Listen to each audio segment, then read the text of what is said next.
Hello, everyone. Welcome to this afternoon session. This session will actually start at 6 p.m. So in the meantime, we have some slides, which I hope you will enjoy. They are slides of the activities of Zonta Club of Kowloon and also the Hong Kong Federation of Women's Centers, who are co-hosting this event today. My name is Julianne Do. I'll be your MC for this event. And I look forward to chatting with you later on. So in a moment, we're going to show some slides and I'll be back with you around 5:50 with some housekeeping rules. Okay, thank you.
香港婦女中心協會成立於1981年，一直關注基層婦女嘅生活處境，為婦女爭取權益，結合服務、教育同埋倡議3方面工作，促進女性建立自信、自主、自立。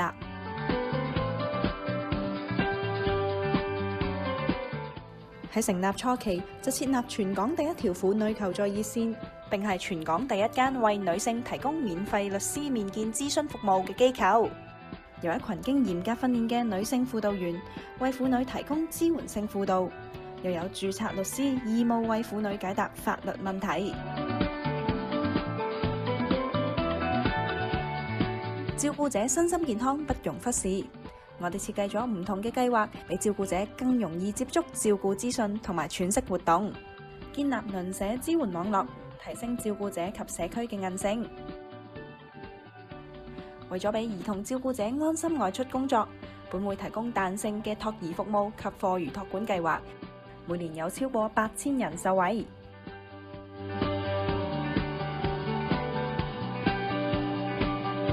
本會由98年起獲僱員再培訓局資助，提供職業導向嘅培訓課程，又提供就業轉介及僱主網絡，俾婦女有更多機會重投職場，累積職場經驗。又成立社會企業，俾婦女喺多個範疇上發展，促進經濟自主。我哋亦為員工提供友善嘅工作環境，亦向僱主游說合適照顧者嘅工作模式，例如彈性上班時間，以確保佢哋喺勞工法例下嘅保障。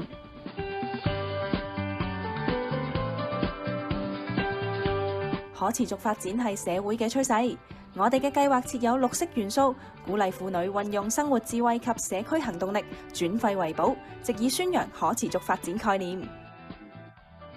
同時通過好識食計劃，回收即將被棄置嘅蔬果，通過剩食分享嚟舒緩基層家庭嘅經濟壓力，推動資源共享及社區經濟，舒緩因資源浪費及分配不均所帶嚟嘅經濟負擔。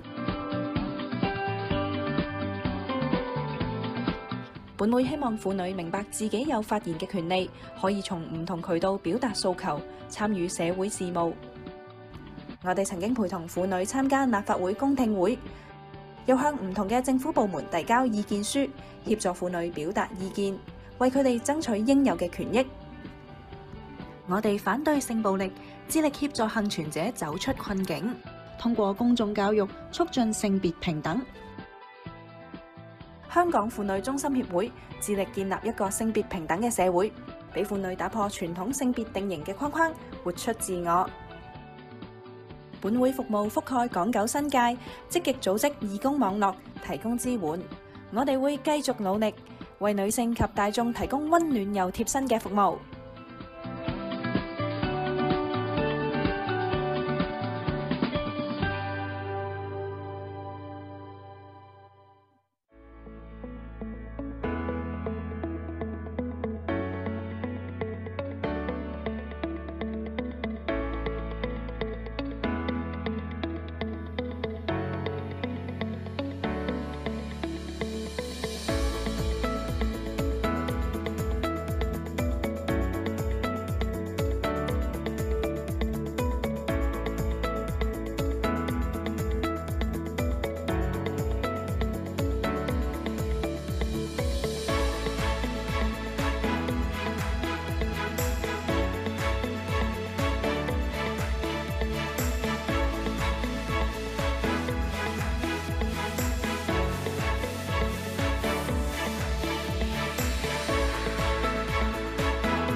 Thank you for the Sandra Club of Kowloon and also Hong Kong Federation of Women's Centers for those very inspiring videos of the work that you have been doing. Thank you so much. The time now is 5:49, almost 5:50. So let me take the opportunity to just say a few introductory rules or housekeeping rules before we start the actual event. Hello, everyone. My name is Julianne Do. I am your MC for today's event. I'm a past district secretary of Zonta International District 17 and also a past president of Zonta Club of Kowloon. And I'm currently a board member of the Zonta Club of Kowloon. As I mentioned, our event will start at 6 p.m. and a few housekeeping rules to let everybody know how we're going to run this event. So for visibility, you will notice that you have been assigned in as an attendee, but your image is not going to show on the screen because there are too many people. And in order to keep the visibility of our speakers, as attendees, your image will not be shown on the screen so that we can see the speakers more clearly. At Q&A time, if you wish to speak, please raise your hand. And unmute yourself. We can't see you raise your hand, sorry, but please unmute yourself. Or you can actually type your questions into the chat room. We have actually 6 speakers today, so there will be 2 Q&A sessions. The first will be after the first 3 speakers, and then the second Q&A session will come after the remaining 3 speakers. So if you want to direct your questions to the first 3 speakers, please do so in the first session so that we can immediately give you an answer. And as a courtesy to our speakers, please do identify yourself, and also can you direct your question to the speaker whom you would like to answer it.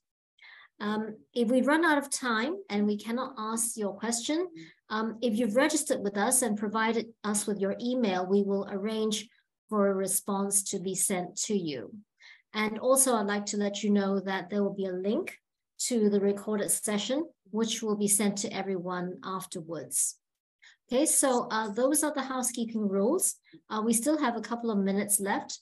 So I think that we'll probably show the program so that you have an idea of what's coming up. And I'll come back and speak with you again at 6 p.m. Thank you, everyone.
Good evening, everybody.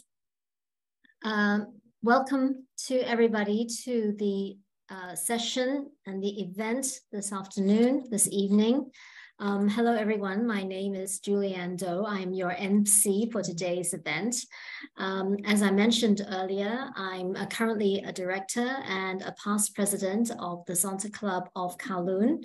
I was a past district secretary for the Zonta Club, Zonta International District 17. And I'm very happy to be with you here today. The Zonta Club of Kowloon and the Hong Kong Federation of Women's Centers are very proud to co-host today's event. Today's event is parallel session of NGO CSW67 Forum, Innovative and Technology Strategies Addressing Sexual Violence and Intimate Partner Violence in Asia. This event is being held in parallel to the official Committee of Status of Women of the UN Commission of Status of Women events as an international Women's Day event. We are delighted to have an exceptional panel of speakers and to hear them, have the chance to hear them, to share their strategies and their thoughts about us addressing sexual violence and intimate partner violence in their respective regions. So a big welcome to our speakers for this afternoon, and wishing them all the best for this afternoon session. Before we go to the formal speeches, I understand that it's proposed that we have a photo of the speakers and panelists. So I'd like to invite our speakers and panelists to have their cameras on and to smile for the screen while we take an online photo. And I think that I'm not quite sure who the photographer is, but I'm sure that we'll get a cue to show our best smile on camera. So I hope that everybody's going to turn on their cameras now.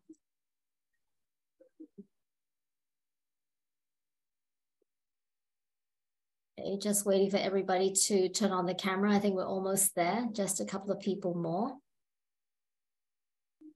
Okay, a few more who haven't, of the panelists who still need to put their, to turn their cameras on.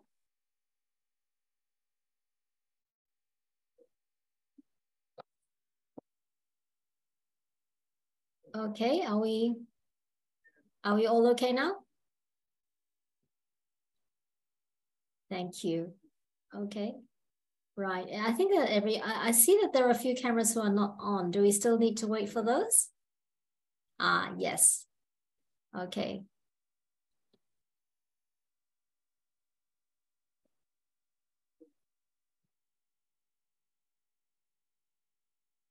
Okay. Great. Thank you so much. Okay, so now that we have that out of the way, we can get the formal proceedings started. I'd like to start off by introducing Ms. Sisi Liu, who's going to deliver some opening remarks. Sisi is a director of the Hong Kong Federation of Women's Centers. The Federation holds special consultative status with the Economic and Social Council of the United Nations. Under Sisi's leadership, her NGO has expanded from 15 staff to over 100 staff, and they focus on the plight of grassroots women. As well, the Hong Kong Federation of Women's Centers promotes gender equality in Hong Kong through advocacy, service, and education. So without further ado, I'd like to invite Ms. Sisi Liu to deliver some opening remarks to us. Sisi, thank you. Over to you. Thank you, Julian, for your very nice introduction for me. I would like to welcome everybody here to this parallel section in the CSW67 section. And this, as you know, we have introduced earlier, this parallel section is jointly organized by the Hong Kong Federation of Women's Centers and also Santa Club of Kowloon.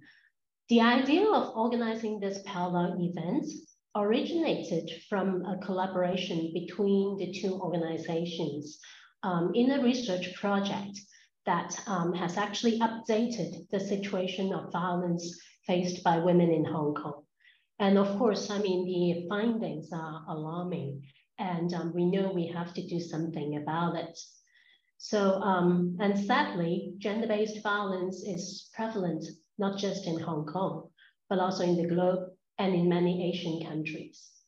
And it is perhaps because of this reason that this event has attracted more than 200 registrations of participants from all over 5 continents with diverse background, but I'm sure they're all concerned about this issue.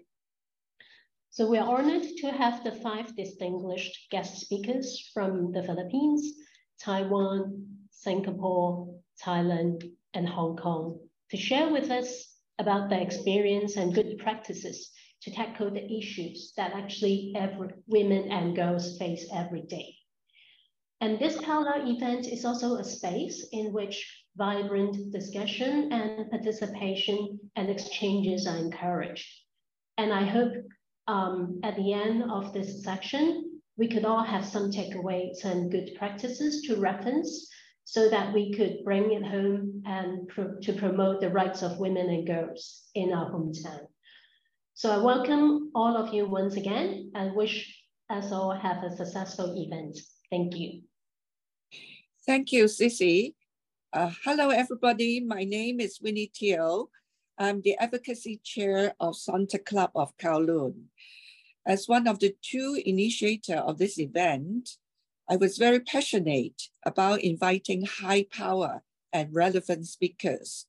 So the organizing committee has asked me to introduce the speakers so that the audience can anticipate the inspiration they can bring to the topic. The speakers are scheduled from general overview and then to specific countries or aspect. So let's come to the first speaker. When I see the bio of our first speaker, I was super impressed as she holds over 27 positions in the Philippines, and she has also won numerous international awards. Her main positions are the Undersecretary and Chairperson of the Philippine Commissioner on Women, the Philippine Commission on Women, and the founding chairperson of Cheers Foundation. At the helm of PCW, I'm sure she can do a lot to help women and girls in the Philippines. May I now invite Ms. Sanchez Montano to the podium, please. Hi, good afternoon. Thank you, Winnie, for your very generous introduction, and magandang hapon po sa inyong lahat. Thank you so much, Santa Club of Kowloon, for this very good initiative on innovative and technology strategies for addressing sexual violence and intimate partner violence in Asia. I would like to share to you an overview of first what is the BAUSI in the Philippines, in Asia, and later on, I would like to share to you what I have learned together with 18 countries on intimate partner violence in Israel. So first and foremost, since it is Women's Month, I would like to open this opportunity and share to you the Women's Month celebration in the Philippines, which marks the conjuncture of theme for this year, we for gender equality, or women empowerment for gender equality and inclusive society. Sparks a renewed commitment to the advocacy and banks on the gains achieved during the 2016 to 2022, wherein our theme was We Make Change Work for Women. Change means compassionate, harmonized action networks towards gender equality. So we make change work for women, women make change. As we begin this new era of the National Women's Month celebration with the hope and ambition that women empowerment are all for gender equality, women empowerment are all for inclusive society. So through the years, we know that Santa International has been a staunch advocate when it comes to BAUSI, women empowerment, and gender equality. So I would like to share to you some information on BAUSI. We know for a fact that recently we have experienced the global pandemic of the COVID-19. And we know for a fact also that there is a silent pandemic. And the silent pandemic is no other than the violence against women and their children. Here in the Philippines, it is a pervasive problem, and maybe in other Asian countries too. Only 40% of people reported the abuse and seek help. And the incident represents only tip of the iceberg. When you say tip of the iceberg, there is a bigger problem. There is a convoluted problem down, beyond, but only tip of the iceberg because there are some unseen social problems. And this BAUSI, intimate partner violence, is becoming a global issue. It has a great impact not only on the victim survivor, like women and children like us, but also on their families, the communities, and of course, the country as well. So most prevalent human rights violation of the whole world. So BAU threatens the daily lives of half of the community. So it is actually a very big problem that we are facing. Okay, what about gender-based violence? First, I give you the overview of VOW and now the gender-based violence. This is what we call the umbrella term for any harmful act perpetuated against a person's will that is based on social ascribe or gender differences. It is directed to a person because of his or her gender expectations or their role in the society or culture. It highlights the gender dimension, example, subordinate status of wife or female in the relationship, although men and boys can also be victims of gender-based violence. The root cause, if you will ask, of the gender-based violence is attitude towards practices of gender discrimination. It is our attitude, our norms, it is how we perceive it in our mind. So if we educate, if we empower people that, you know, there should be no violence, if we treat them equally, and there should be no gender bias, okay? It is the act that causes discrimination and violence against a person, his or her gender. Okay, now we go to different types of what we call the silent pandemic. We start with the physical abuse, okay? Physical abuse is most common in the Philippines. 1 in every 5 Filipino women, ages 15 to 49. So if in case you are within that range, are we still in this range, Winnie? Or the other participants here? Okay, if we're still in this range, 1 out of 5 Filipino women are experiencing physical abuse. And sometimes because of patriarchal, there is excessive use of physical power. The partner is in control, especially if he's the one earning economically for the family. The act includes infliction, attempt, threat, or body or physical harm. And 9% of Filipino has experienced sexual abuse. This is very common in abusive relationship. And sometimes this is less discussed. They don't want to share. They don't want to talk about it. They just want to keep silent. That's why we call VOWSI as a silent pandemic. If there's a global pandemic, there's a silent pandemic. And it becomes a cycle of abuses, okay? So the impact on victim is feeling shame or humiliation. Sometimes she sometimes felt that it is my fault. I'm not enough. That's why I'm experiencing this, where in fact it shouldn't be. It can include demanding sex regardless of the partner situation, forcing to watch pornographic videos or materials, and forcing wife or mistress to sleep with him or her in one room.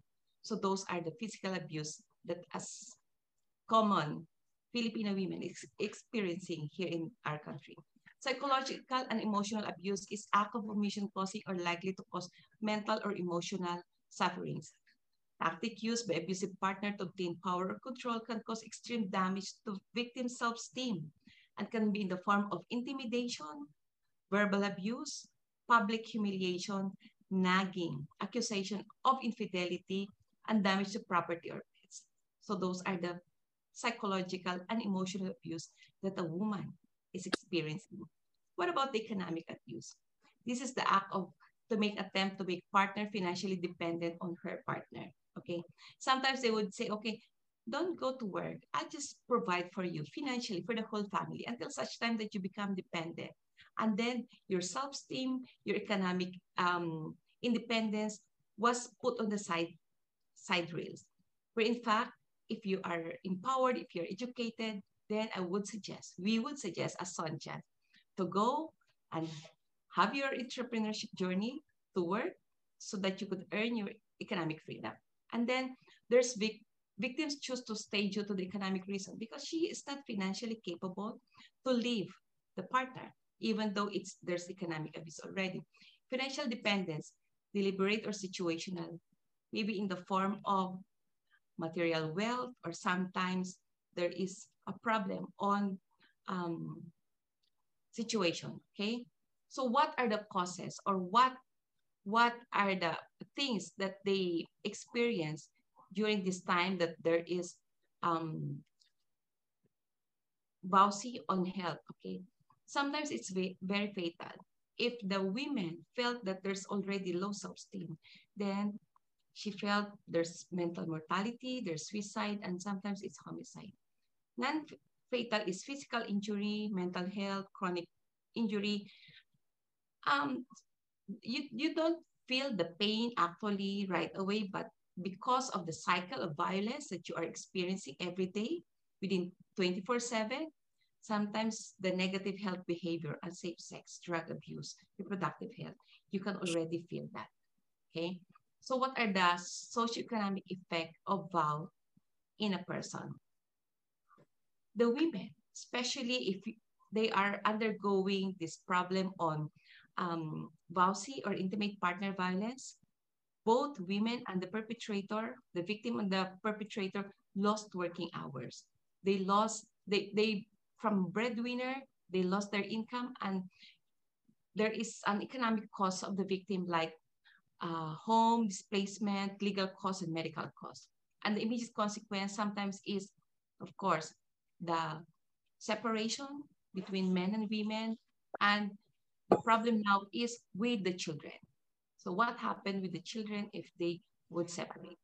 So emotionally, of course, the effect of vow is fear, there's nervousness, there's sleeping disorder, there's depression, shame, guilt, self-blaming, and so on and so forth, okay? So when we talk about VAUSI, there is a cycle of abuse that we can really work on to. Scientifically, there are 5, okay? Build-up phase, violent outburst, remorse, pursuit phase, and the honeymoon phase, okay? So let me share to you. When we talk about build-up phase, before you started loving each other, so sweet, so you just cannot dare sleep without waiting for your partner, and then comes problem on money, comes problem on your job, comes increasing number of children that you have. So tension builds up over common domestic issues. And then the abuse started or may begin. Victims try to control the situation by giving or avoiding the abuse. After that build-up phase, here comes the violent outburst. Here comes the physical, sexual, emotional, psychological, and economic abuse. And then the third cycle is the remorse phase. The perpetrator may apologize for the abuse. Oh, I'm sorry. You know, I felt so problematic. That's why I was able to hurt you, and then promise it will never happen again. Blaming the victim for causing the abuse. You know, sometimes you're the one to be blamed because you're so nagging and so on and so forth. That is the remorse. And then the pursuit phase. Promises made during the makeup may be met. Yes, the abusers may give gifts to the victim, and sometimes abuser may exhibit loving, kind behavior, generosity, and helpfulness. Do you think you are already at the peak of your honeymoon phase? So during this time, the victim, which is majority is female, they felt that, wow, the victim hope is already what we call done. So the VAUSI is over, the intimate partner violence is over. So it's already love and makeup, loving uncontrived behavior. And they will exhibit good behavior, strengthen the bond between the partners, and will convince the victim once again that leaving the relationship is not necessary. So this is a cycle of abuse. And if in case we believe on that, we bank on that, then it's time for us to really work out on the relationship, to make it happen, to make it work again. But the problem is there are a lot of barriers. It will become a cycle, especially if it's not work on the root cause. Sometimes one of the barriers to leave the violent partners is gender roles and lack of family support.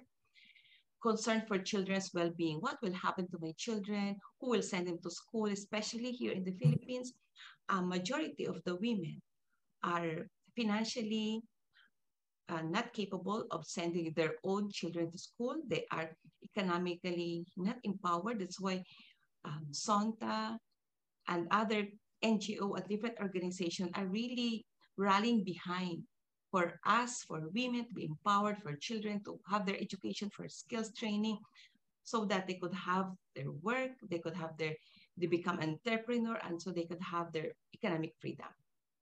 So this is the scenario that we have in the Philippines until such time that I was able to join this network of scholars in Israel. We are 18 countries who represented from Philippines to Ghana to Congo to Uzbekistan to Malaysia and so on and so forth. And what I have seen here is that here in the Philippines, when we talk about violence against women and children, it is considered a public crime. In Israel, it is considered a mental and clinical problem. It is a medical problem that could be resolved through a therapy, through a treatment, separate from the family, separate from the women. So one of the interventions that they have is very nice and unique is that they get both the perpetrator and the victim separate therapy until such time that they will have this intervention wherein they would have a whole therapy together. So it is a very common knowledge that in other countries, there's already a problem and there's a big interventions that the country is doing.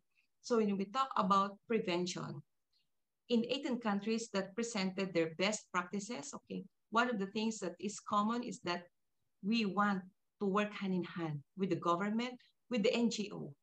Very specific are the NGO partners, okay? And one of the interventions that I have seen is they're training their people, especially the women and children, on Krav Maga.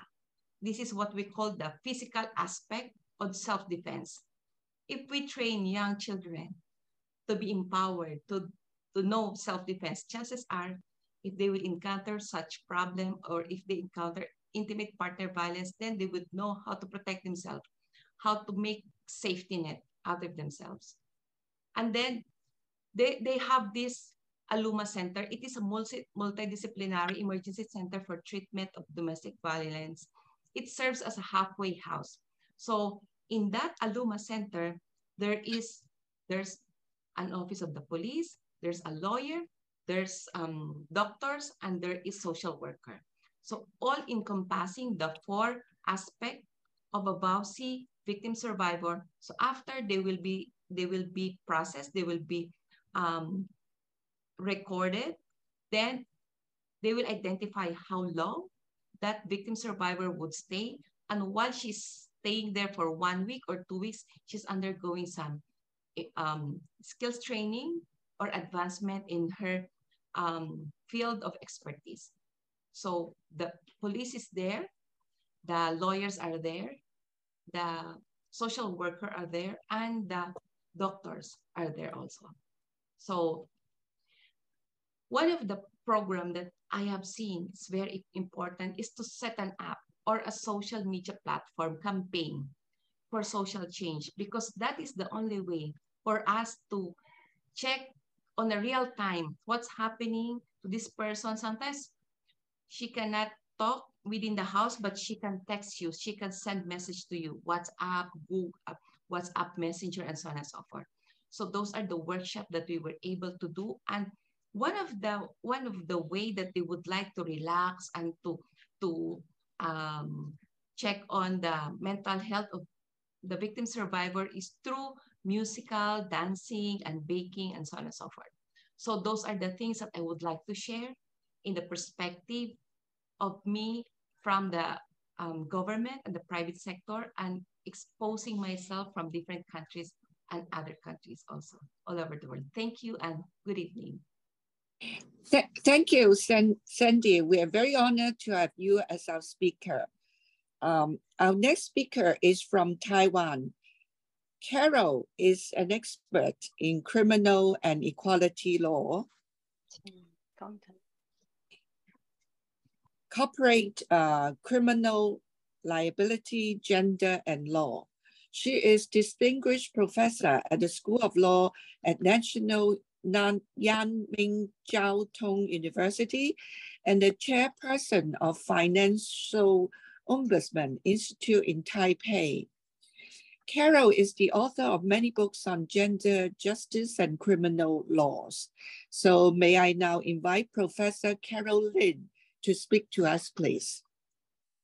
Thank you for the introduction. Good evening, everyone. My system will help me to use the slide. Would you please turn to next slide? Yeah, this is me. And today I know that I only have 15 minutes, but I will do my best to give all of you a comprehensive picture about how Taiwan protects people's sexual autonomy. So I will just move to the legal reform process. 请他到那个 legal reform 的那一页。There are 4 different ways to drive Taiwan's legal reform for people's sexual autonomy protection. The first drive would be we have a strong NGO about women's rights, and many NGO, they propose different legal reform to the Congress. So this is the first drive. And the second one would be we have the judicial reform system. For example, same-sex marriage actually is a claim to the judicial court. And finally, the Constitutional Court finds that our family law does not allow same-sex couple to do the registration is unconstitutional. So the Congress finally changed the law, and now we are the place that allow the same-sex couple to register. And the third drive would because Taiwan is not a member of United Nations. However, Taiwan voluntarily to follow the International Convention of Human Rights, and we trying to use the international standard to review our local regulation and local code to see whether we reach the standard or not. For example, like CEDAW, CEDAW, every 4 years, Taiwan invite the expert overseas to review Taiwan's system, policy, and law, and to see whether we fit the standard. And the different part of our government need to return in their review report. I believe this one also helped Taiwan to accelerate our protection of gender equality. And the final one, especially a very unfortunate one, is about sometimes some tragic event happen. And those tragic events also accelerate the legal reform. For example, today's topic about the rape law reform and about the domestic violence legal reform. Both of the law got the chance to be reviewed and being amended because of 2 very sad and brutal murder case happened in 1995 or early 1990. First, we go to the rape law. In 1995, two brutal cases happened. The first one is about the Peng Wanru Ming An. Peng Wanru is a very famous and important feminist in Taiwan's gender equality history, but he was murdered and raped and abandoned in a farm. And the case pissed everybody off and call the public attention and concern. So we walk on the street, argue that the current law is not good enough to protect the women's sexual autonomy, and it's finally changed the law in our penal code. And another case is about the Bai Xiaoyan Ming An, is about the kidnap case. There's a famous movie, the singer and the star, her daughter being kidnapped and being asked for a huge money, but it turned out to become a murder case. So the kids' safety and the woman's physical safety called the public concern. So those 2 cases make the reform of rape law. And about the preventing of domestic violence law is also a tragedy case happened. We call that Deng Ruwen. Okay. The lady named Deng Ruwen Ming An. If you want to know the whole story, you can Google this case. Deng Ruwen was raped and forced to marry the perpetrator when she was 16 years old. And after in the marriage, this guy abused her and almost killed their son. So one day, Deng Ruwen feels she cannot stand anymore and decided to kill the husband. And this case shocked the whole society. And of course, Deng Ruwen was accused and brought to the court.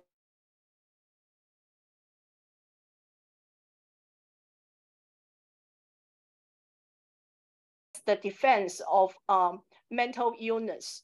Of course, at the beginning, we would like to argue for her about the self-defense, but this defense failed. But finally, the court still reduced the sentence due to her long-term suffered by the domestic abuse.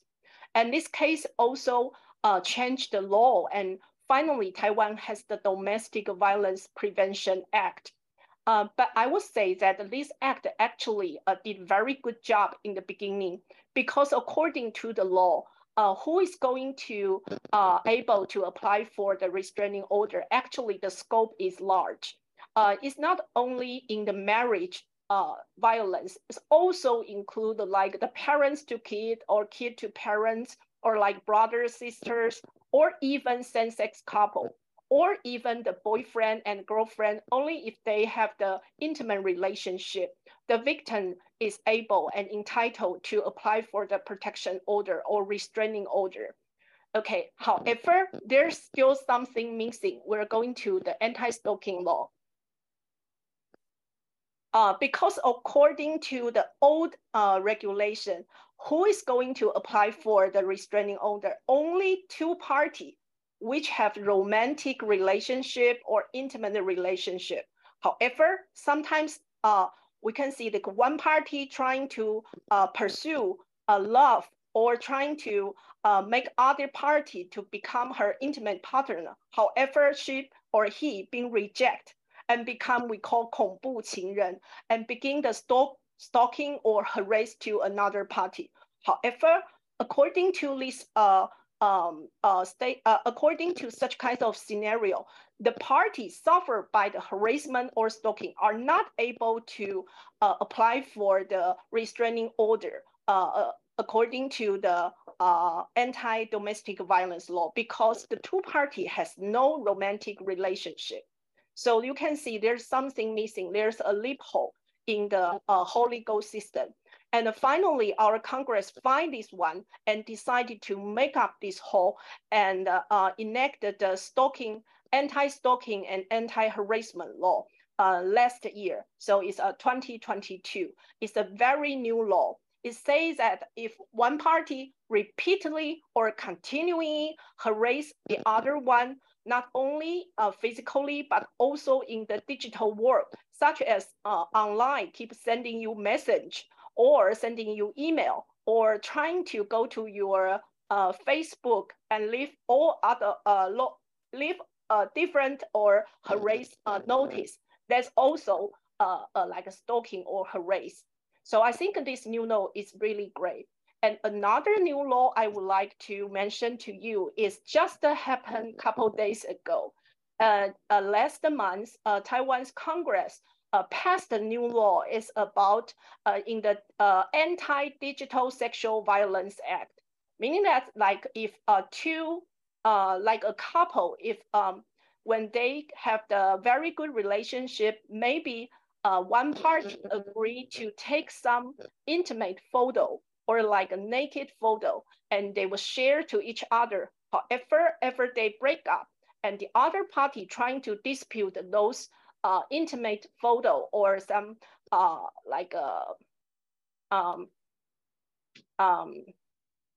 some personal or like some private photo to other people.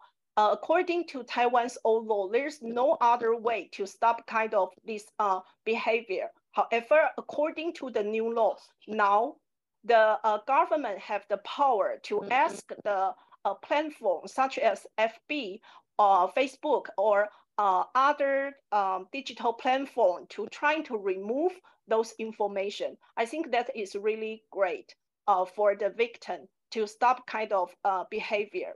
So the new legislation in Taiwan, you can see the criminal code changed the element, and also we passed the Sexual Harassment Prevention Act, and also the prevention of digital sexual violence. And I hope all these new legal reform can accelerate our gender equality protection. However, we all know that the law in book and the law in action, there's always been a gap. So in Taiwan, although our law seems to work very fast, however, sometimes gender unequal phenomena still happen in our real world. But I believe that according to our efforts and everybody can unite it together, we finally, probably in our generation, we still have another chance to see the glass ceiling being broken, but at least we can make the crack of that. Okay, it's my time. Thank you, Carol. Thank you, Professor Carolyn from Taipei. Okay, thank you. Thank you. I'm the next speaker, so I'll just tell you a little bit more about myself. My name is Winnie Teoh. My career is mainly on the marketing of Hong Kong as a tourist destination. I have been in the Santa Club of Kowloon for 41 years, and I have held many senior positions like District 17 Governor and Santa International Director. So today it is my pleasure to present my topic, creative implementation of research findings to address women's violence. Okay, thank you. So updated statistics on women violence is severely lacking, both in Hong Kong and globally as well. On seeing this gap, Santa Club of Kowloon, we sponsored the research of Hong Kong women's experiences of violence in 2021. It was organized by the Hong Kong Women's Coalition on Equal Opportunities. The research was completed in 2022 with 1,044 questionnaires and 30 in-depth interviews. So on March 7th of last year, please go back to the last slide. On March 7th last year, we organized a press conference to announce our research findings. We sent invitations to both traditional media and social media, and we received an overwhelming response. Next, please. This visual shows the diversity of media visibility. We achieved a total of 17 coverages in all major English and Chinese dailies, TV, radio station, and e-newspapers as well. Next. Based on their circulation figures, the coverages have enabled us to reach over 60% of Hong Kong's population. So we have scored a great success in creating awareness in our community. We have presented a total of 14 recommendations. Next. So this is a summary. As you can see, it encompasses various government departments, police, some quasi-government bodies like Equal Opportunities Commission, judiciary, public education, transportational means, and schools. Next. We published the result of our research, 92 pages long, both in English and Chinese, and we have sent them to 760 contacts, including the Chief Executive of Hong Kong, high-level government officials, policymakers, all ethical counselors, advisory boards, as well as media and NGOs. We hope the statistics will be useful for all stakeholders to formulate their policies and servicing plans in the future. Our research have established a detailed database of empirical statistics. And I emphasize the term empirical, which is real-life data based on narrative from violence victims. And we know it for a fact that the policymakers have distributed the report widely to their department heads and relevant staff. Please, the slide should stay, this one. Through analysis of the research data, plus feedback from the industry, we were able to implement programs that can further help the violence victims.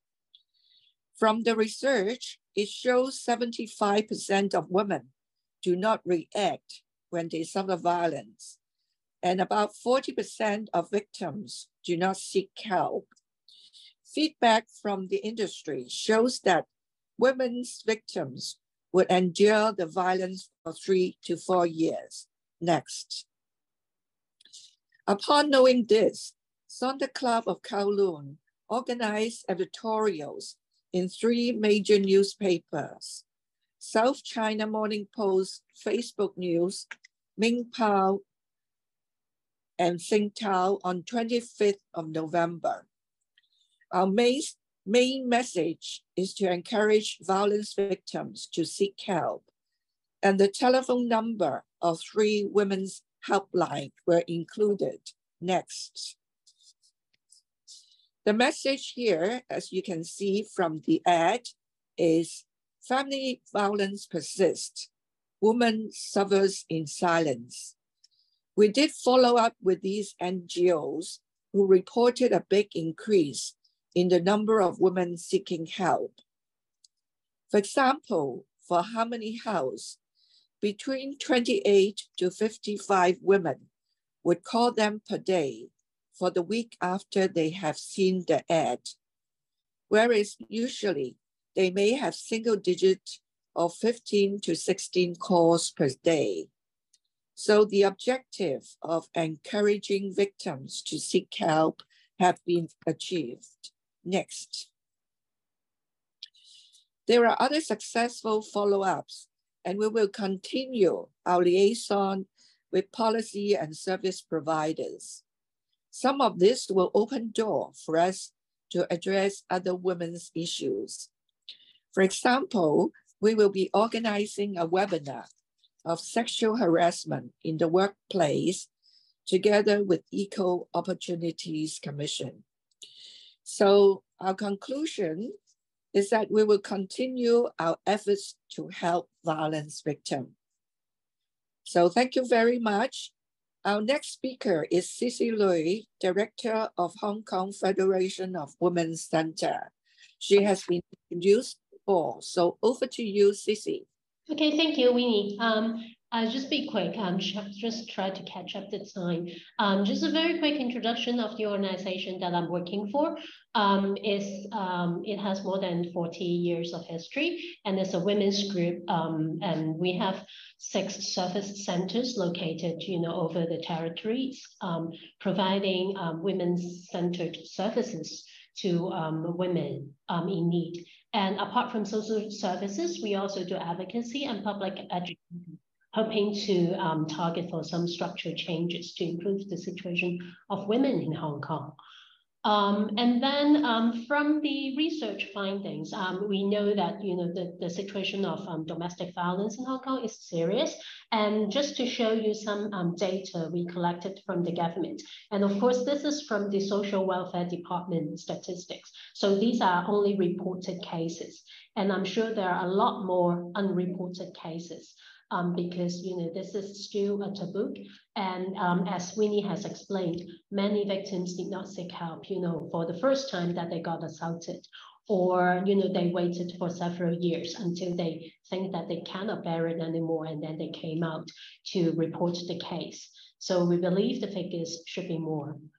And so what we do to address these issues, we have a variety of services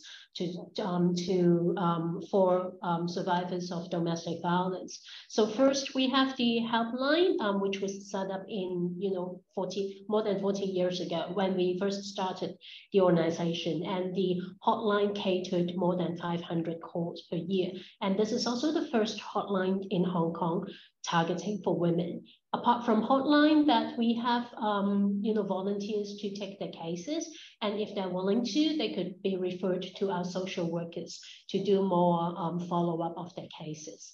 And we also have the free legal advice clinic, which we just celebrated the 30th anniversary of it.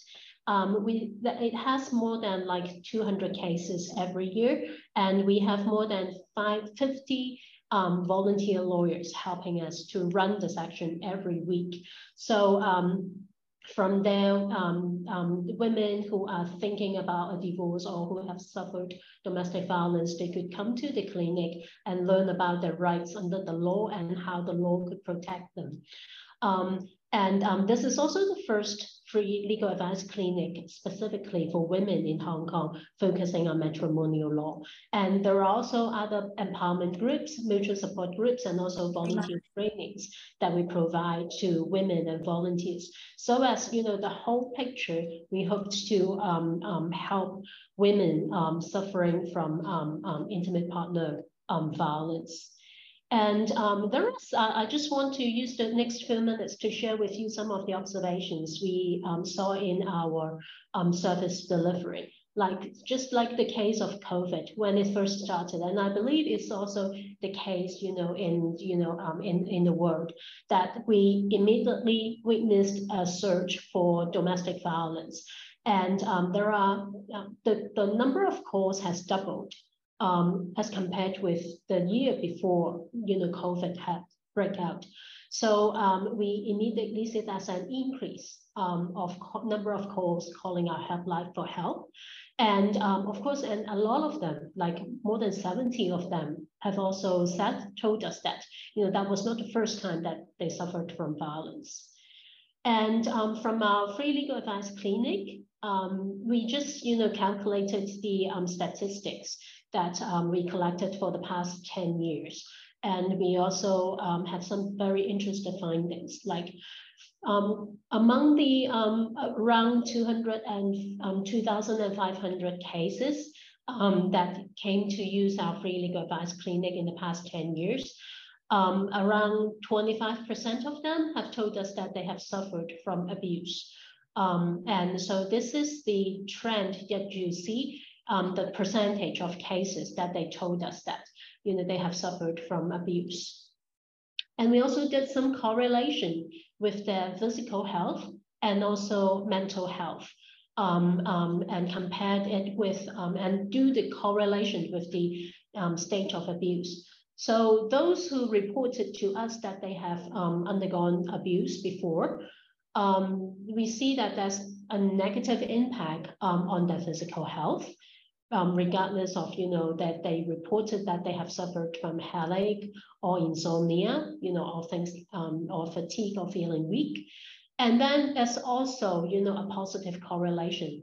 That means those who told us that they have suffered from abuse, then they have also, reported to us that they have find themselves in a depressed situation, they're feeling helpless, etc. So we also see the correlation with between abuse and the physical mental health. And this is the figures that we pulled out from our cases, case counseling. So we did more than 100 cases every year to go through in-depth counseling. And, a lot of them have told us, the majority of them have told us that, they have gone through, the abuse. More than half of them have told us that they have gone through some kind of abuse, and the kinds of abuse that you see, the physical abuse would happen the most. And then some of them have sadly told us that they wanted to commit suicide as well. So this is really alarming. So what we do from there, so this is a very, quick, overview of what we do. But the idea is to start from individual level, like casework, to address their emergency needs, through the hotline, through the case counseling, through the legal advice clinic that we get in touch with these cases. And if they need financial assistance, we have the emergency fund to support them to meet their needs. And once we have settled their immediate needs, then we calm them emotionally on an individual level. We encourage them to meet with other women who have undergone, the same history or who have similar background. So this is where they meet with others that they could actually share their stories with and comfortably. And they could find others who could understand them. And this is where they find sisterhood and friendship. So we do group work. And then we also organize them to work on the community level. For example, on public education programs to promote awareness on the issue, and also for policy advocacies to meet with, like, for example, lawmakers or the government officials. So I think my time is up, so I'll leave it here. But here, this slide, you see, I think that's a very interesting example of not our experience, but then UK experience by using technology to address domestic violence, which is actually a weather app. But through that weather app, people could call for assistance immediately or report abuse cases immediately. So, okay, I'll just stop here, and please feel free to ask us for questions in the Q&A section. Thank you. Maybe I can go to the next speaker first. When I see the bio of our next speaker, I can only use one word, which is admirable. Busayapa Srisompong is a human rights lawyer and founder of the NGO called Chi-chieh in Thailand. She focuses on elimination of gender violence in Thailand, provide pro bono legal support, and advocate for better access to the justice system. Busayapa is a victim herself, so she is encouraging victims to speak up. May I now hand over the podium to Busayapa Srisompong to speak, please. Thank you very much. I'm very happy to be here, and since I don't have much time, I'm going to go straight to my presentation. So my name is Busayapa Srisompong. I'm from Thailand, and I'm a human rights lawyer and a founder of Chi-chieh.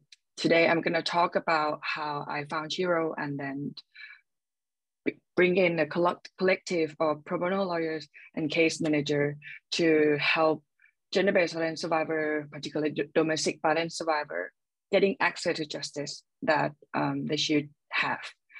But normally when it's come to domestic violence case, intimate partner violence case in Thailand, it shouldn't need lawyers. They should be able to go to report to the police and represent by public prosecutor and secure the restraining order against the perpetrator by themselves when they walk in the court.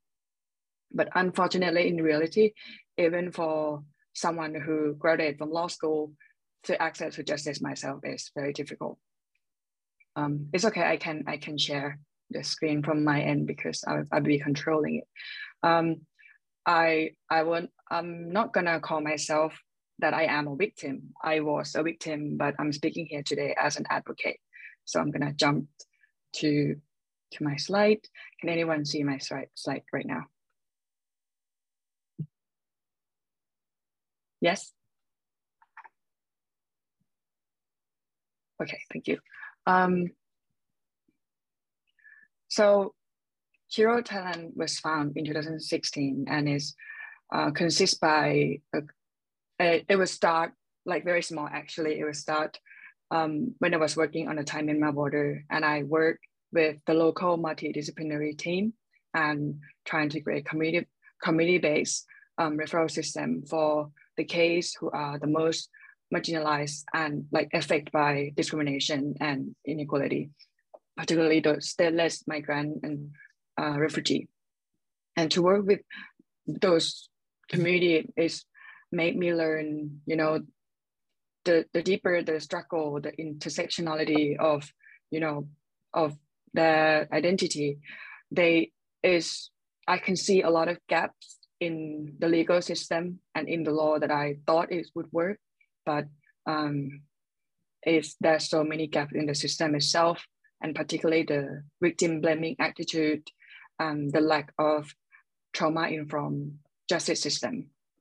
So I use my own case study in each step of the way to try to design how can we, in this time, if we cannot change the system right now, how can anyone, be a hero or anything, the leader for their own community, and allocate their time to help survivor safely access to justice or like get protection and the legal remedy that they should get. So how we do it is to conduct the training for the young lawyers and caseworker, and then we work together. Mostly we use online platform to do all of our, sorry, I'm a bit nervous. Okay, because of the time as well. I'm just gonna keep going. Yeah, so our work, that's a key 3 main things that we do is for the is the legal aid, which is one of the big thing that we are very proud of. And another thing is to do the capacity building, and we target the young generation because we hope that they can grow to be a change maker for their own community. And then we use the case study of all the case that we assess, but we're not using their like trauma story or violate their personal data, but we document the challenge in the system. So, and those challenge can be used as an evidence base for policy advocacy. So how we use technology is actually not a mind-blowing, innovation. It just basically use what we have and trying to find a way to work together when we're not in the same place. We have our own different jobs and we are all over Thailand. How can we, as a collective of, women, LGBTIQ, and also like we have men and boys, men join us as well. How the collective volunteers can work together to assist. So I'm just going to jump to this. So mostly we use virtual training, and I designed the series of online training that able to make everyone understand the gaps in the law and how can we use survivor-centered approach and trauma-informed and with the feminist legal lens to help the survivor to get the justice, but also not relying on 100% on NGO, but working together with the duty barriers to know what they have to do. Because if we can work with them and they can change their attitude and they can be more skilled and knowledge and aware about the problem, then it could be more sustained for the community. After the training, we recruit members and we only select those one with the right mindset. And we know that these are amazing, brilliant people and not gonna create more trauma when, work with the survivors. And we have this called line application. So I understand that most of you might not know this application, but it's equivalent of WhatsApp. So most Thai people, and I think in Taiwan as well, in Japan, use Line, and just for a common channel. And in the past, survivor contact us through Facebook, Twitter, or like refer from other organization. But now we're trying to link and redirect all of the survivor to one channel, where at the back end, the different lawyers and case manager can monitor the case together. And of course, everyone sign non-disclosure agreement and have code of conduct and make sure that all the data are safe.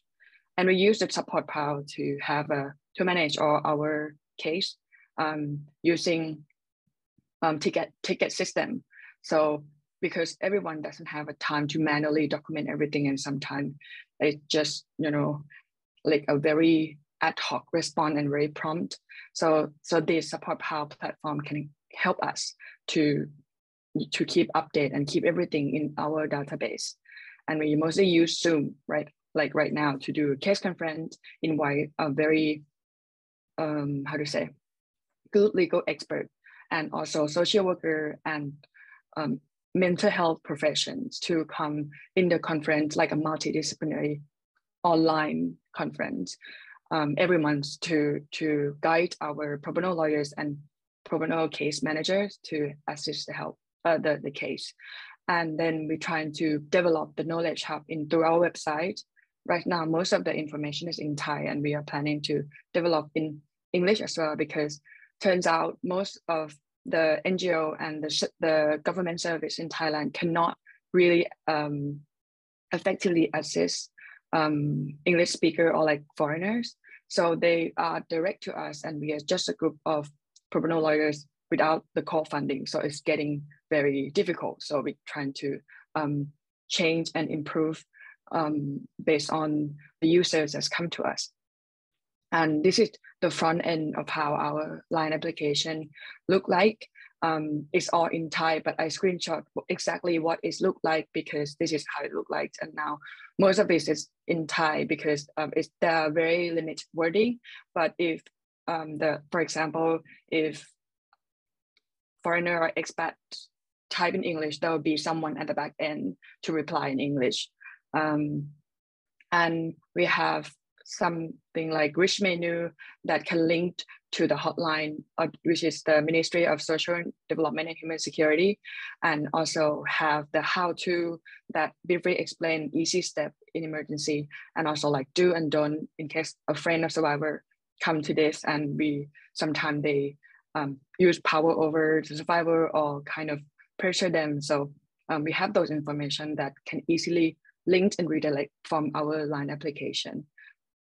And we also have the card-based message. For example, sometimes we find that users contact us, the client contact us, but just doesn't know how to start. So having the card-based help them to start the conversation with us, and then the lawyers or social worker and case manager can like continue the discussions afterwards. And mostly we're trying to like organize calls and online discussion with them or like in person. But we also have to be aware that this kind of remote assistance can be very risky if the survivor is still with the abuser. So we have to make sure that we only call and contact them in their own time. Or otherwise like using phone is different for each cases. Yes, and these are the numbers of the case that we support since 2016. And I'm not sure if this is how exact it is, but this is the rough numbers that we're trying to keep track.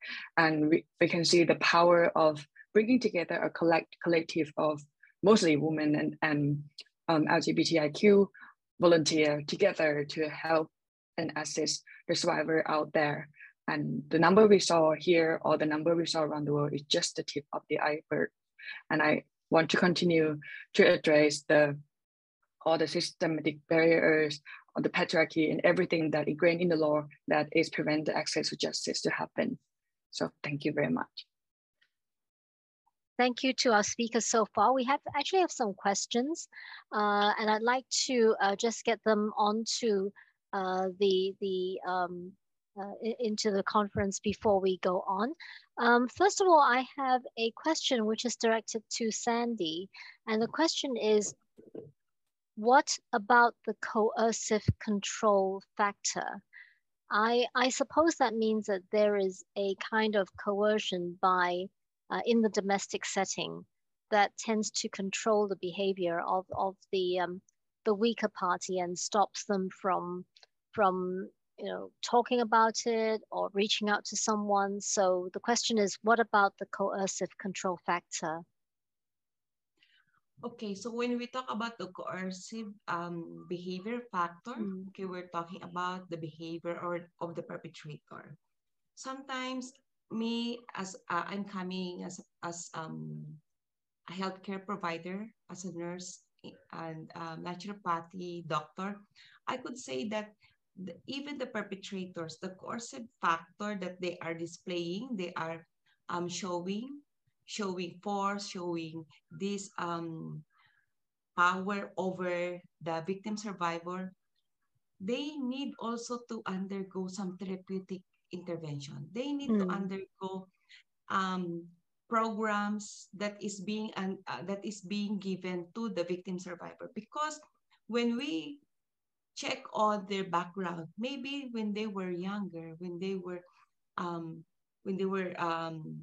in their teens or in the early part of their life, in their family, they were also being bullied. They were part, or they're a member of a broken family. That's why they are being aggressive, or they are being displaying this kind of manipulative attitude. That's why with the combating on gender-based violence, the new perspective shown to us in Israel, wow, it really blows up my mind that, you know, these people will not do this if they are not having these emotions or these feelings of deprived, of battered men or women when they were young, and maybe they were also bullied. So we really have to look on this part also. With let's not give them already the tagging that they are bad people, that there is public crime already. We have to think of their mental health also, their mental well-being. And in doing so, then we can preserve the family, we can preserve the relationship of husband and wife in such a way that even our dear lawyers here can attest to that. We want, in the violence against women and children, we know that there's a cycle of violence, but at the end of the day, we want to preserve the family as a whole, because it will benefit the younger generation, the children, and the family as a whole. Thank you. Thank you so much, Sandy. Thank you. I have another question here, and it's about I'll just read it out. It says, much attention is given to domestic violence that involves actual physical abuse, but abuse continues even when women leave the relationship. And how can we address post-separation abuse to mothers and children? So I'd like to see if Carol has any thoughts about that and what's being done in Taiwan. Okay. Because according to Taiwan's preventing domestic violence law, the domestic violence and abuse, including the physical abuse, the mental abuse, and also the economic pressure and abuse. For example, like if a husband say, if you don't obey me, I will let you go. You will not allowed to live in the house anymore. And that also constitute domestic violence. Okay, so and just like what I mentioned, that actually the scope of restraining order is large.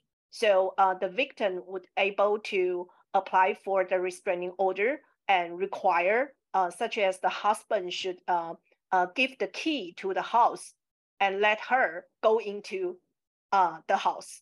So I think that economic pressure, economic abuse is kind of very special in Taiwan's domestic violence law. Yeah. Thank you so much, Carol. Thank you. I have a question for Sisi about the weather app. Can you share about how it works to help victims? Okay, it's actually disguised as a weather app. So it has a front page of weather app.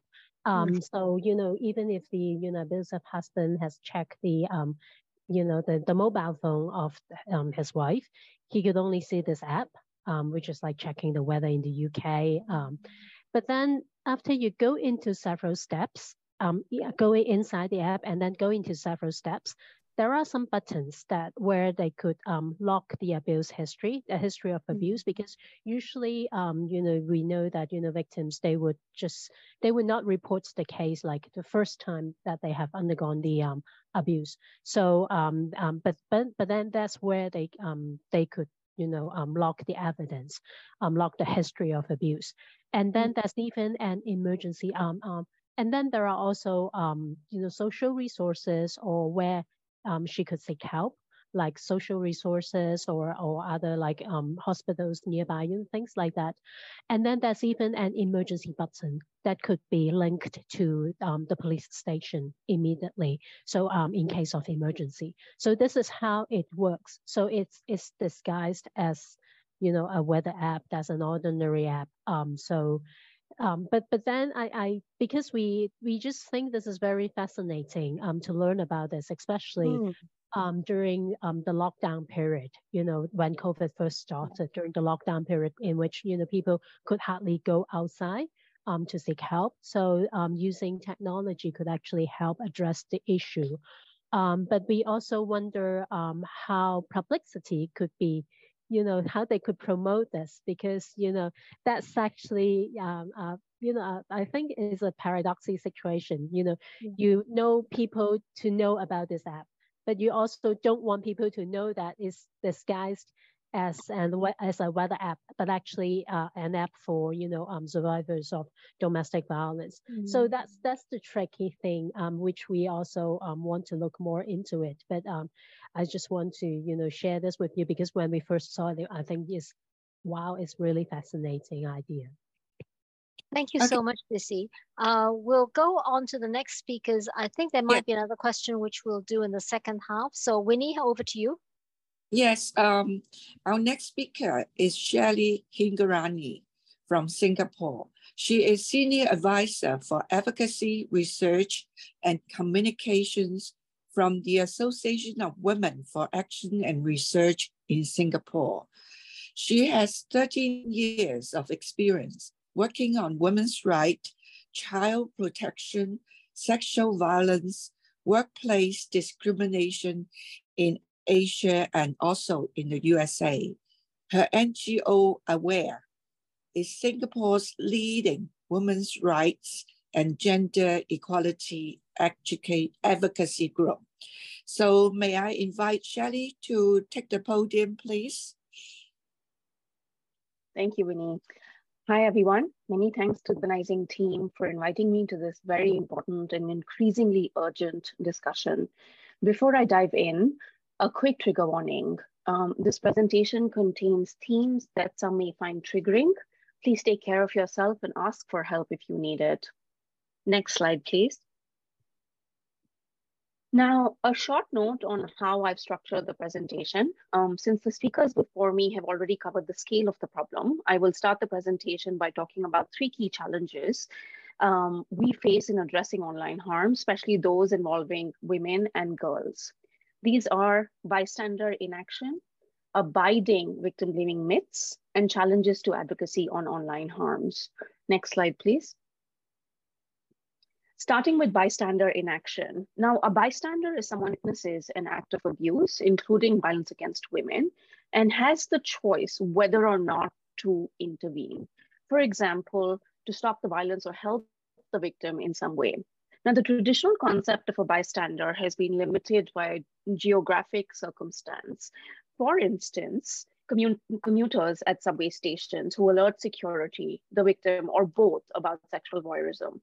However, as sites of abuse have changed, with our lives increasingly being led in online spaces, our idea of bystanders has also evolved, and rightfully so. Given the chance,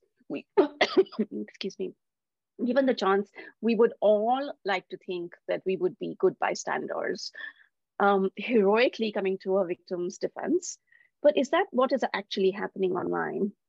In 2021, AWARE, the organization that I work with, in collaboration with an ethical AI company, looked at how bystanders were engaging with problematic and harmful content on Twitter in Singapore. This closer look revealed that in terms of engagement, misogynistic tweets handily outperform non-misogynistic tweets. They are twice as likely to be liked and 4.5 times more likely to be retweeted when compared with non-misogynistic tweets. In short, users are not only failing to call out misogynistic content or simply ignoring it, they're actively engaging with and promoting it. This perpetuates misogynistic behavior. Now, you may be wondering, as we did, why bystanders are not responding positively to misogynistic content. We have a few theories as to why misogynistic content seems to enjoy such popularity with bystanders on Twitter. First, bystanders might believe that by liking and retweeting misogynistic content, what they're doing is not as bad as originating the content themselves. Yet the practical effect of linking and retweeting is reinforcement as well as amplification, which can be devastating to victims. Second, these users may simply not recognize that this content is harmful or problematic in the first place. Research indicates that understanding of gender equality in its various forms is not particularly strong in Singapore. For example, a 2019 survey of 1,000 Singaporeans found that 45% believed that women who wear revealing clothes should not complain if men make comments about their appearances. Third, another reason why bystanders might be hesitant to intervene in online misogyny is how difficult it can be to breach the social norms of masculine solidarity. This may be especially salient if the originator of the content is a peer or a user they admire. It's hard for friends to call each other out, a process that typically leads to some combination of embarrassment, anger, and frustration. Lastly, bystanders might not feel compelled to intervene in violence because of the way online spaces such as Twitter are organized. They compound the diffusion of responsibility. By this principle, the more bystanders are present in a situation, the less personal responsibility falls upon each individual bystander to take action. In other words, everybody is expecting somebody else to step up. Next slide. Sorry, can you go back to the previous slide, please? Thank you. The second challenge we face in effectively tackling online harms is the prevalence of victim-blaming myths. And these myths are beliefs that we hold that serve to deny, downplay, or justify sexual abuse. A study examining rape culture on Twitter found that Twitter users who engage in victim blaming were more likely to be retweeted and have more followers than Twitter users who engaged in tweeting victim support content.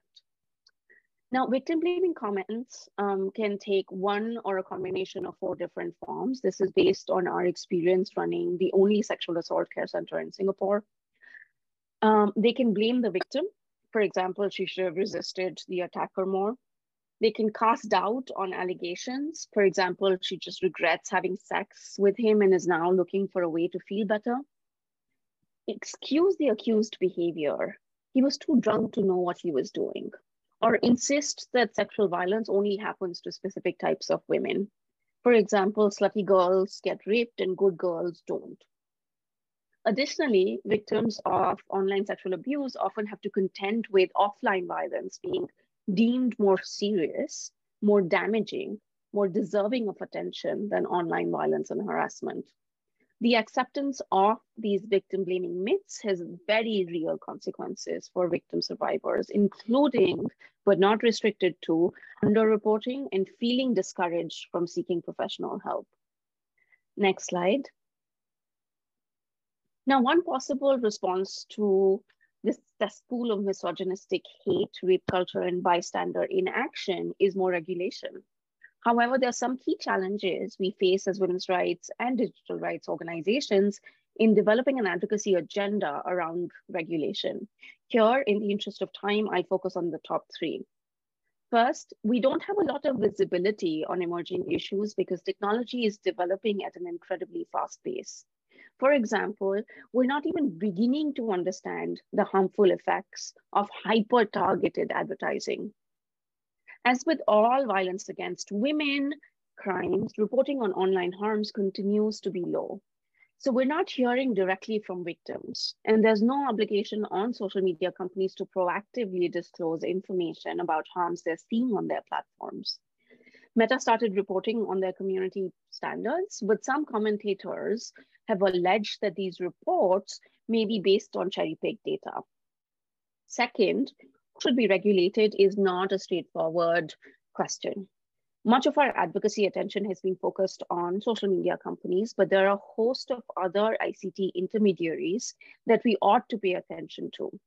For example, parents have alleged that last year, Amazon wasn't doing enough to combat child sexual exploitation being hosted on its servers and clouds. Cloud hosting actually has not been on the radar for many of us so far. Encrypted messaging platforms, which have emerged as a leading site of hosting and exchanging all manner of harmful content, are beyond the reach of ICT regulation and law. With encrypted platforms, then, we're really stuck between a rock and a hard place. Advocating for ICT intermediaries-led scan of content, like was the case with Apple scanning iCloud for child sexual abuse and reporting to law enforcement, may compromise the safety and privacy of human rights defenders who depend heavily on encrypted platforms to carry out their work away from the watchful eyes of the state. But without this scanning, we would have to depend on victims to report harms to nonprofits and platforms. And we already know that many victims are not doing that. Finally, as part of our advocacy strategies, we've typically focused on individual pieces of content to illustrate the harm being done because we don't have access to big data. Social media platforms too have reinforced this orientation by displacing responsibility to users, claiming no or limited responsibility for user-generated content. Next slide, please. Now, how do we address these specific challenges? One intervention that's showing a lot of this is bystander intervention. These strategies engage others in prevention by increasing awareness and educating on how to intervene effectively and safely. Throughout bystander training, individuals learn skills necessary in order to recognize behaviors or social situations and interactions that could potentially be violent or that support norms of violence, and this is important, as well as how to change social norms safely and help to reduce the potential future violence. These trainings use the 5Ds framework: direct, distract, delay, delegate, and document are different methods that bystanders can use to support someone who is being harassed, emphasize that harassment is not okay, and demonstrate to people in their lives that they too have the power to make online spaces safer. A systematic review of bystander programs in the US, Canada, and India observed that their most pronounced benefit was changing attitudes towards victim blaming myths. In programs targeted at children, the rejection of these myths was sustained both immediately after the program and months afterwards. Next slide, please. The second intervention I want to recommend is for us to develop our advocacy strategies based on our collective responses to a basic set of questions. First, who should be regulated? I think we should create an expansive list of ICT intermediaries who should be regulated, including social media platforms, cloud hosting, video content sharing, video games with user interactions, online market spaces, search engines, private or user-to-user interactions. Second, what kind of harmful content should we seek protection from? This is the second question I believe we need to respond to. Now, different regulatory regimes have responded differently to this question. Many regulatory regimes, at a minimum, require platforms to take steps in relation to illegal content, such as terrorism-related content or child sexual abuse material. However, only some jurisdictions right now go beyond this and propose to regulate content that is lawful but harmful, such as disinformation or the promotion of eating disorders, right? And we see these regulatory responses in the EU proposals in Singapore and the UK. Third, this is the classic, should we focus on individual pieces of content and do case advocacy with social media platforms on the basis of that, or focus on systems and processes question? Now, as we wrestle with this question, we should be careful not to make this into an either-or question. Even if we are working on individual pieces of content, we can push for an expansion of recourse options so that the criminal route is not the only one that's available to victims. Similarly, when working on systems and processes, we must aim to create a statutory duty of care to make companies take more responsibility for the safety of their users and tackle harm caused by content and activity on their services. Fourth, and I'll stop here, I think we need to collectively imagine what we would like to see big companies do in order to comply with this statutory duty of care. For example, developing relevant terms and conditions to be sufficiently clear and accessible, developing a culture of transparency, trust, and accountability. We could suggest that companies prepare annual transparency reports, outline the prevalence of harmful content on their platforms, and what countermeasures they are taking to address these. These reports will be published online by the regulator so that users and parents can make informed decisions about internet usage.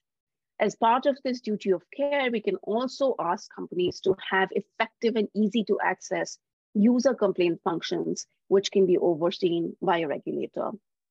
With that, I've come to the end of my presentation. I'm happy to take questions later. Thank you. Yes, thank you very much, Sheila. We will have the last speaker first. Our final speaker is Doris Chong, who is Executive Director of Association Concerning Sexual Violence Against Women in Hong Kong. Doris has 20 years of experience working mainly on women violence and mental stress. Her NGO has been on the scene of violence against women since day one. So there's a lot of valuable experience there. So over to you, Doris. Okay, thank you, Winnie, for the introduction. And good evening, everyone. Yes, can I control the PowerPoint now? Or okay, I'm Doris from the Association Concerning Sexual Violence Against Women, and it's my very honor to be here today.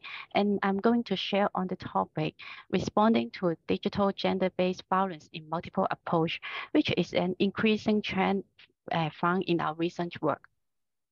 Yeah. So okay. Our organization was established in 1991. We are a non-governmental organization that's dedicated to raise awareness of sexual violence against women and promote a gender equal in the society. Under our association, we also have Winnie, which is a rape crisis center to provide a wide range of supportive service to our victim survivors. And the other unit is known as Anti-Sexual Violence Resources Center, Anti-Srisompong, yeah, which is a short form for our resources center. And the resources center provides anti-sexual violence education to the community, especially for the youth work.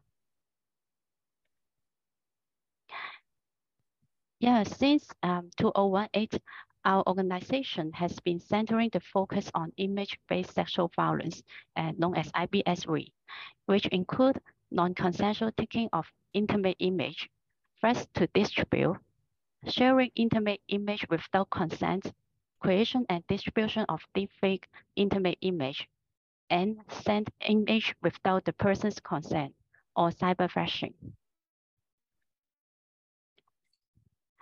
While we provide direct support to the individual cases, ranging from takedown, counseling, to offering legal consultation, we've been putting effort on advocating and educating for specific legislation against IBSV.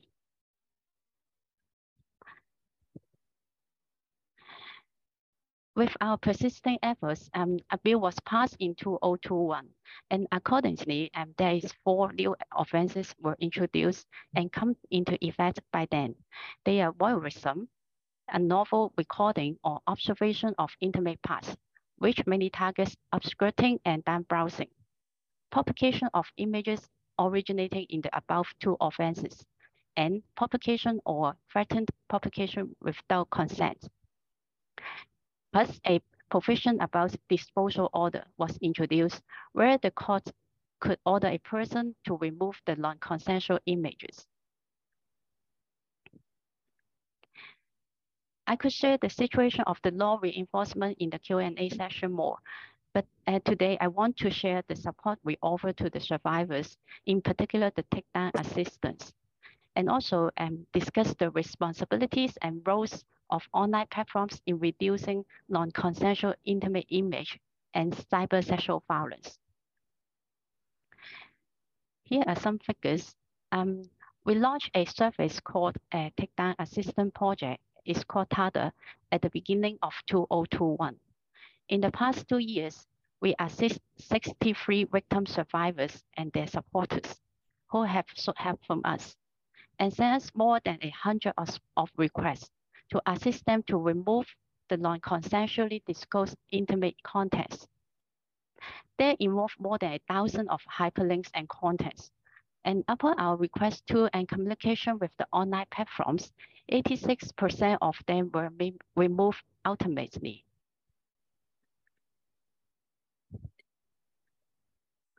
Yeah, for the contents found on the online platforms, most of the contents were located on the pornographic websites, followed by the social media platforms, search engines, image sharing websites, and the rest are on the content farms. The websites such as the content farms usually cannot find authors, administrators, and website owners, and they do not actively manage the content they produce. And the handling of the complaints about the copyright infringement or wrong content is very passive.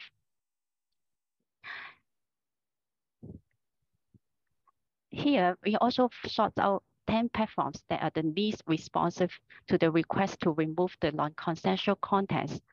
For the social media, such as the Telegram and the Instagram, the discussion forum, such as the LIHKG, which is a discussion forum in Hong Kong, the porn sites such as Chi-chieh, Kimchi TV. And we also found that some of the least responsible sites are hosted by the same tech company.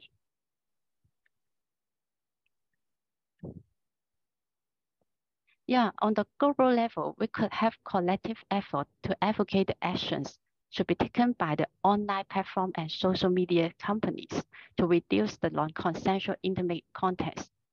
For example, they should establish specific policy or regulations or guidelines, designated reporting channels for the users. At the same time, they should also need to ensure the content removal mechanism is effective. Indeed, they should also take a more proactively role by creating a trust figure program for NGOs to speed up the request and content removal received from the NGOs and their service users.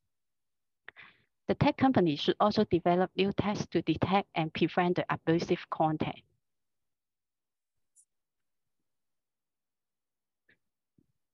For the relationship with the abusers, we also observe that the nature of cyber violence is very different from our past understanding of sexual abuse. In terms of sexual abuse, the perpetrator are usually someone they know or their intimate partners. But for cyber abuse, many victims has no clues of who disseminate their information and image. That they someday find a post on the social media which contain their intimate images.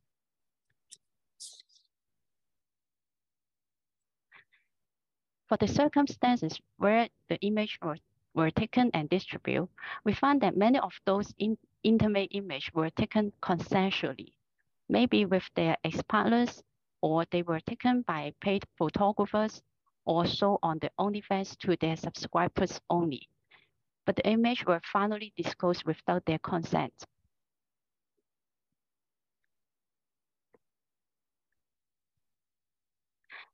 In our anti-sexual violence education, we teach how to communicate consent. When we address the consent education in the context of cyber sexual violence, it's very different and more complicated, in the sense that they not only involve who discloses the image, but also a huge community who view and circulate the images and make comments on the victims. It's easy for people to understand why disclose the image is a violation of the consent. But what about those who view and reshare the images?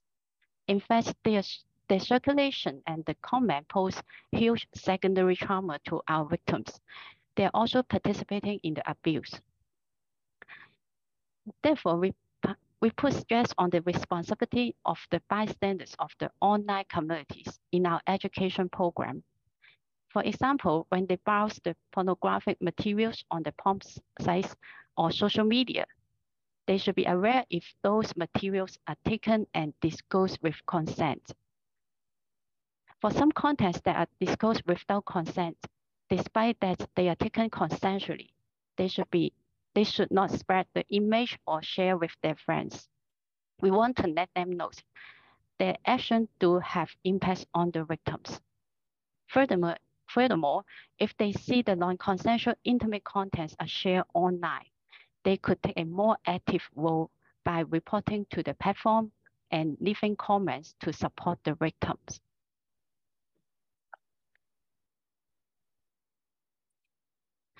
Along with the intimate image abuse, there is a large pattern of cyber sexual violence, ranging from the cyber stalking, making rape threats, doxing, gender trolling, impersonalization, gender disinformation, etc.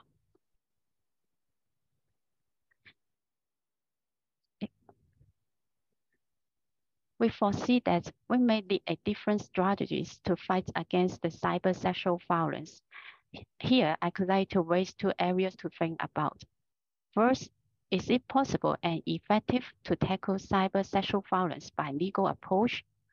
Actually, it's not easy to draw a clear definition what constitutes illegal acts, and it usually involves participation of hundreds, if not thousands, of harassers on the internet community, and most of them are not easily identified and found. Second, do we need a different set of strategies to reach and support these victim survivors? As they are usually more hidden and the spread rate in the cyber world is rapid, which can cause sudden threats to the victims and further harm to their psychological state.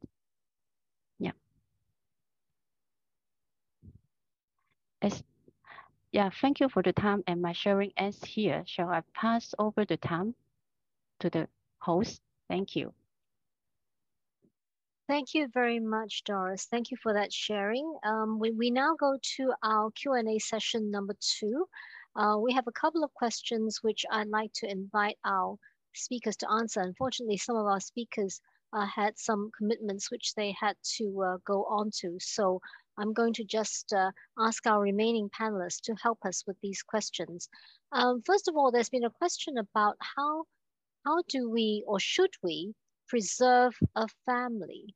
How important is it to preserve a family if there is a chance that the abuse continues? I don't know how much you have seen from the responses that you received.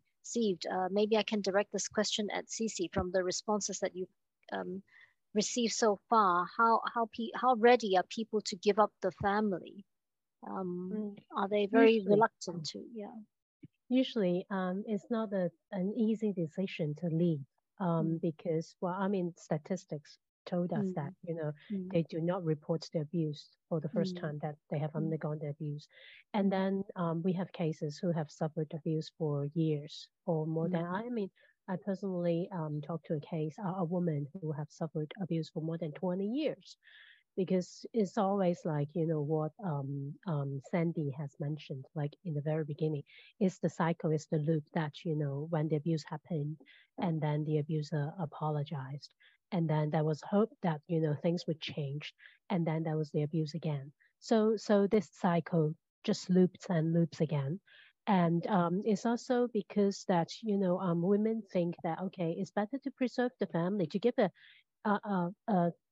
unified family for the children. So that's why she wants, she wouldn't leave the family because, she doesn't want her kids to live in a separated family, things like that. So this is usually how our colleagues come in and, ask them questions and also things like, they may be worried about, if she leaves, there's nowhere that she could go because she has been a homemaker for a long time. She doesn't know how to make money, to get money to make the ends meet. So there are things that we need to sort out for them and to try to give her some way out. How about what skills that you have? Are you ready to look for a job? Are you ready to take up a job? How about your kids? Would there be anyone to take care of the kids when you are, you have a full-time job? Or is it, an option that you take care of your kids and then you rely on social assistance? There are things that, we need to settle before she can make the decision to leave. But that's more like material on the material side. For the psychological side, there are still, issues that I just mentioned. It's not easy to leave a family because, we have been educated that, the purpose of a woman or the what's perceived to be womanhood is like, you have a family, you have kids, you have husband. And, any deviation from that is a deviation from the definition of womanhood. And, that needs a lot of, awareness raising and, things still needs to be done in, awareness raising. And we also need to, discuss with the woman on her situation and what options ahead in front of her so that she can make an informed choice. Thanks so much, Sisi. What about psychological support? I'm going to ask this question to Sandy. What's the experience in the Philippines? Do you think that there's enough psychological support given to victims? Yeah, thank you for that question. Okay, so we have a very strong psychological support in the Philippines. There's a lot of NGO and different civil service organizations. Also, the academy is coming, like the university, the colleges, wherein they would provide psychological support to the victim survivor, especially when they're already at the peak of their problem and they don't know where to go. And in the Philippine Commission on Women, we have an app. It's called Stop Vowsy, and we have an interagency council wherein they are already part of the 911 emergency hotline. So in case they felt that they are being they're a victim, survival already, physical, emotional, psychological, then they just call 911. Then they will be referred to the interagency council, whatever help they would need. Then that's the time they would be assessed. Okay, would they need the physical, wherein they go to the hospital for some medical checkup, or if they need a person to call to process their emotions, psychological upset, or sometimes mental problems. So they will be referred to an NGO or CSO or even a university or a helpline that could help them 24/7. That is part of the emergency helpline that we were able to produce here in the 911 emergency hotline in the Philippines. Thank you. Thank you, Sandy. I just remembered that Doris was talking about prosecuting these matters. And in your experience, how difficult is it to prosecute? Like, yes. Do police take a very, they're very cynical about it when you prosecute? They think it's just domestic, you should sort it out yourself. Yeah, mainly for this new for offense come into effective, we find the cases we report to police as some difficulties. Yeah, and mainly because the technology is new for the police as well. They also acknowledge about these issues now, and they also think that the frontline police may also need some more update on this new technology. Secondly, because it always involve the photos, the nude photos or intimate photos. When they take it as a evidence for the cases, we find that sometimes they may not store may not keep in a proper way, or just in a very new beginning, they just use some then maybe the work mobile to take down the photos, and then our client when they report the police and see this kind of situation, they also worry about if their photos will keep in a proper way. So we kept exchange this situation with the police and let them know it's good to have the new law introduced in Hong Kong, but for the actual the work we face, and they also need to have some more improvement on it. Yeah. Thank you so much, Doris. And just one last question to throw open to everyone, and that is, do you think we have sufficient education tools for all purposes, for prevention, for support, for encouragement to know where to go, or if something happens. Any one of the speakers would like to address the issue of education tools for women.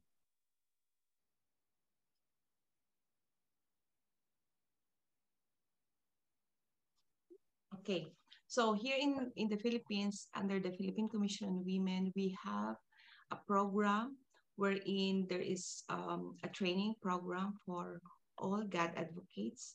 And this is what we call the hybrid training on violence against women and their children, perspective, new interventions and approaches.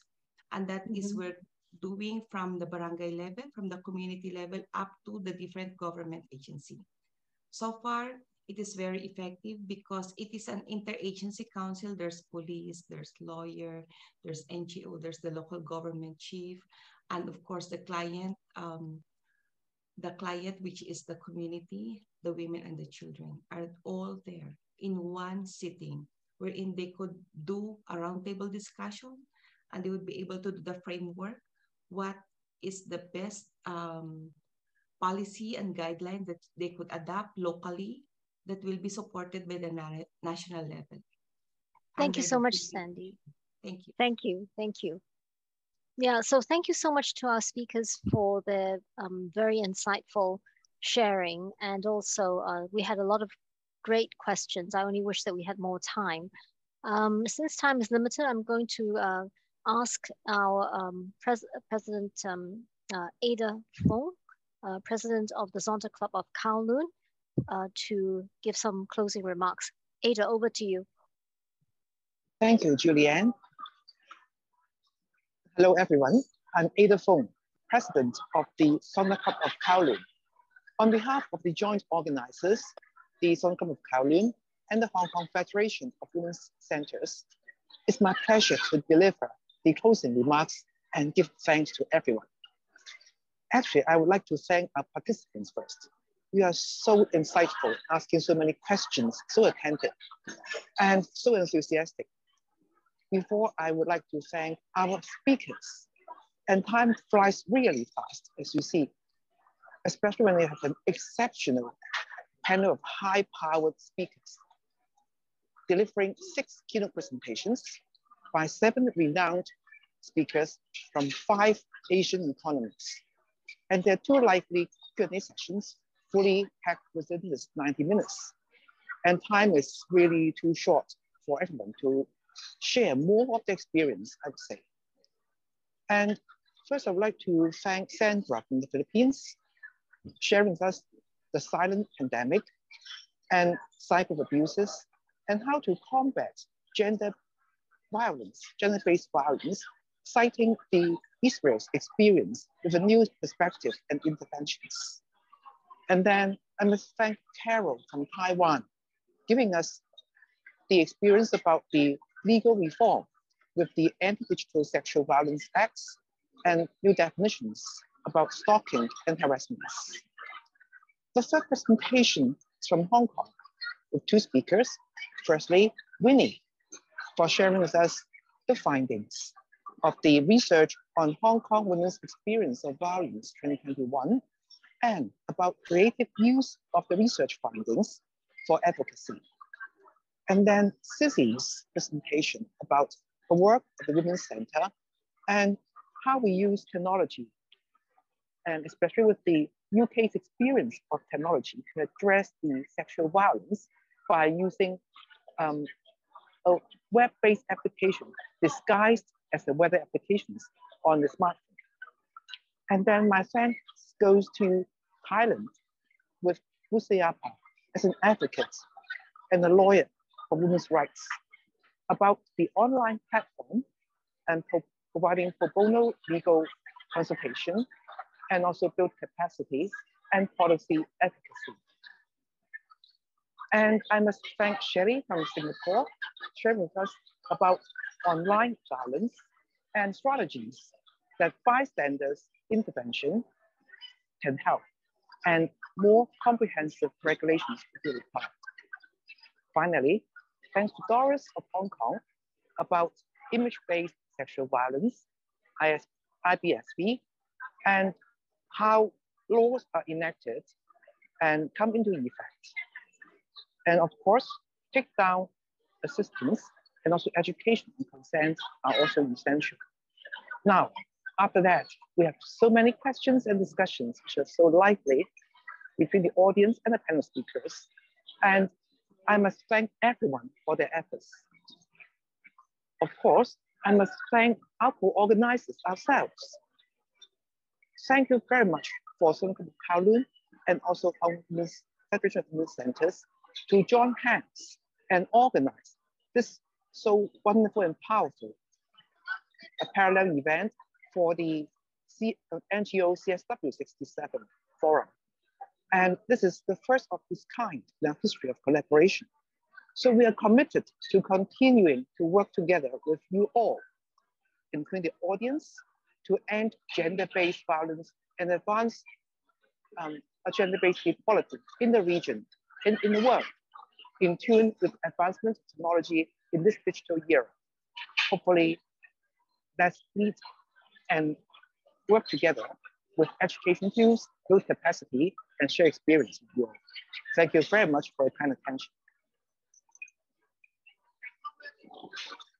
Thank you so much, Ada. And with that, this brings to an end our presentation and sharing for this afternoon, innovative and technology strategies for addressing sexual violence and intimate partner violence in Asia. We had a tremendous lineup of speakers.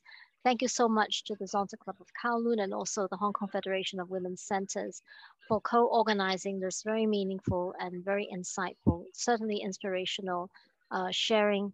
For those, we have had so many attendees and so many amazing questions that really need a lot of thought and further follow-up. So thank you to everyone. I think that we've reached the end of the session now. So thank you all for joining this afternoon. I hope that you've had a fruitful afternoon. Please do feel free to email us, or if you have any other questions, as I said, we will certainly try to follow up for you.